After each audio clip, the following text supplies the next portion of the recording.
오늘의 사연 시작합니다. 안녕하세요. 사랑의 추억에 젖어서 이 계절을 보내고 있는 여성입니다. 날씨도 차분하고 기분도 계절 따라 조금 가라앉다 보니 문득 오래전에 헤어진 첫사랑이 생각났습니다. 우리는 7년 전까지 깊이 사귀고 있었고 서로에 대한 한치의 오해나 거짓이 없는 사이였습니다. 물론 서로 너무나 사랑했고 아꼈지만 남들에게 우리 만남을 공론화했을 때는 칭찬을 해주는 사람은 그다지 없었습니다. 우리의 나이 차이가 너무 많았기 때문이죠. 더구나 저의 남친은 우리 집에서 운영하는 초라하고 자그마한 제빵 공장에서 빵을 만드는 종업원이었습니다. 그러니 애초에 제가 그를 처음 만난 곳은 종일 우리 집 뒷마당의 창고에서였고 그가 도너츠를 튀기거나 소보로빵을 만들거나 하는 모습을 보며 서서히 정이 들어간 것입니다. 그는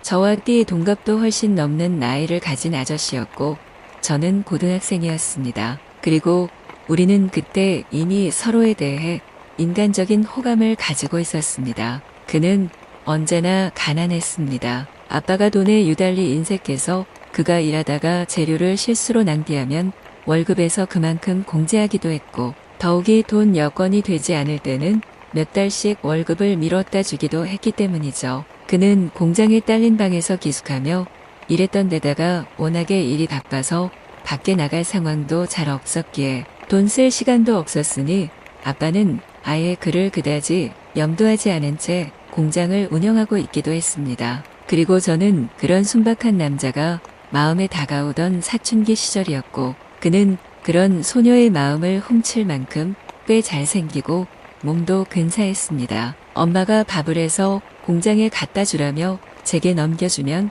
저는 커다란 쟁반에 담긴 반찬들을 가져가서 상 위에 펼쳐 놓았습니다. 그리고 구석 쪽 밥솥에서 뜸이 다 들어있던 밥을 퍼서 상 위에 올려주었습니다. 그러고 엄마가 들고 온 된장 뚝배기를 그의 밥 쪽으로 밀어주었습니다. 그 정도 했으면 돌아와도 될 것을 그가 혼자 밥 먹는 것이 심심할까봐 굳이 거기서 밥을 먹었습니다. 아빠가 거래처의 일 때문에 나가신 사이에 그가 혼자 식사하는 일이 많았기에 저는 주말에는 꼭 거기 가서 밥을 먹었던 것입니다. 그는 수줍기는 했지만 제게 말도 잘 걸어주었고 이것저것 반찬도 챙겨주고 때로는 냉장고에 넣어두었던 아이스크림 같은 것도 꺼내서 후식으로 주었습니다. 볕이 좋은 날은 둘이서 빗대문을 나가서 언덕으로 올라가기도 했습니다. 거기서 우리는 많은 이야기를 했고 그는 자신이 살던 고향에 대해서도 이야기했습니다. 그러면서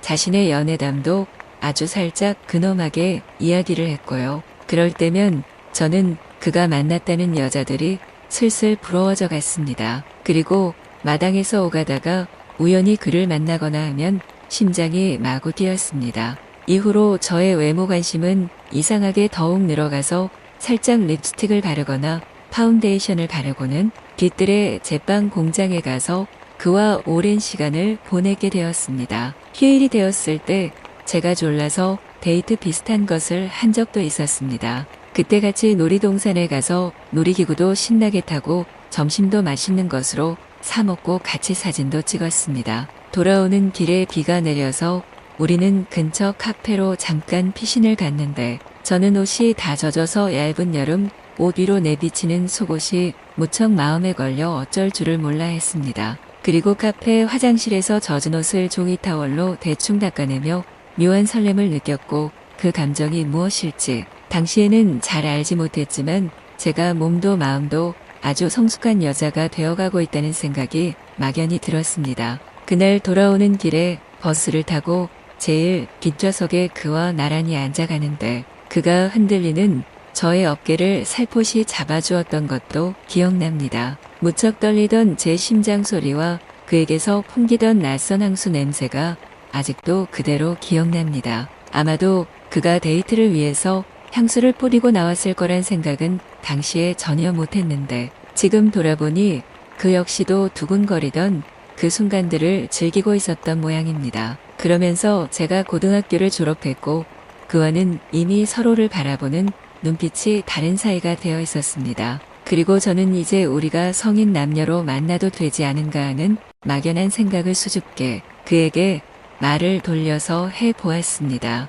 그때 그는 한창 소보로 빵을 만들고 있던 중이었고 공장 안의 유일한 동료였던 아빠는 때마침 재료상에 물건을 떼러 가느라 그 자리에 없었습니다. 저는 그를 사랑한다는 생각으로 꽉 차 있었고 이제는 본격적으로 어른의 입장에서 그와 사귀고 싶었습니다. 그도 이미 저에 대한 감정이 한창 익어 있었기에 우리는 말하지 않아도 서로의 마음을 알 수 있었습니다. 그날 퇴근 후에 그는 약속 장소인 우리 집에서 아주 먼 낯선 동네의 카페로 나왔습니다. 우리는 남의 동네 골목길을 거닐면서 처음으로 다정히 팔짱을 끼고 걸었고 낯선 곳에서 보는 서로가 참신하고 새롭다는 생각을 했습니다. 그리고 밤이 내린 공원의 벤치에서 부드럽고 달콤한 첫 입맞춤도 했습니다. 갓 20살이 된 저와 30 중반을 넘은 아저씨와의 데이트는 제가 진도를 따라가는 것이 버거울 만큼 너무 빨랐고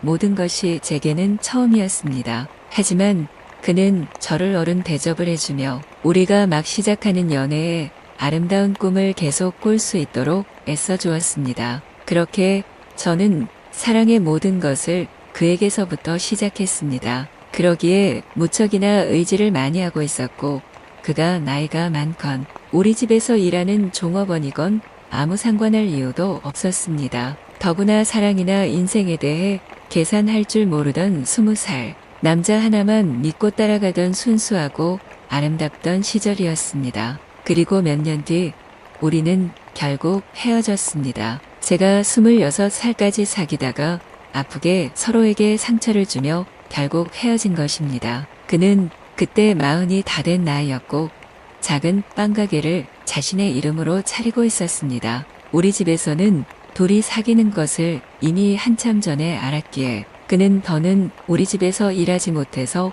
그 김에 자신의 가게를 차려서 나왔던 것입니다. 그리고 우리 아빠는 제게 닥달을 하시며 그를 못 만나게 하셨고 잘난 것도 없는 저였지만 그래도 그런 남자보다 훨씬 좋은 사람 만나서 그나마 조금이라도 편한 인생을 살라고 하셨습니다. 그렇다고 우리가 헤어진 이유가 부모의 만류 때문은 아닙니다. 제가 나이가 차츰 들어가고 사회 물정을 알아가다 보니 저를 좀 더 명확히 이해하게 되었고 삶의 방향도 잡혀져 갔던 것이며 그럼에 따라 우리의 생각의 간극이 크다는 것을 알게 되었던 것입니다. 그리고 더 이상은 20살의 이상만으로는 살 수 없다는 것도 미지근하게 느끼게 되었던 것입니다. 애초에 사랑 고백도 애초에 제가 했는데 이별도 제가 통보해버렸고 이제 그와 헤어진 지 몇 년이 흘렀습니다. 그 세월 동안 저는 다른 남자를 만나고 헤어지고를 반복하며 아직 솔로로 지냅니다. 그렇다고 그를 다시 만나 시작하고픈 마음은 없습니다. 그저 그때 최선을 다해서 열심히 사랑하고 인생의 경험을 얻은 것으로 충분하다고 생각합니다. 세상 물정이건 인생이건 사랑이건 아무것도 모르던 저의 20대 초반부터 중반까지를 함께했던 아저씨, 그가 있었기에 그 다음 인생도 있었던 것이라고 생각하고 있습니다.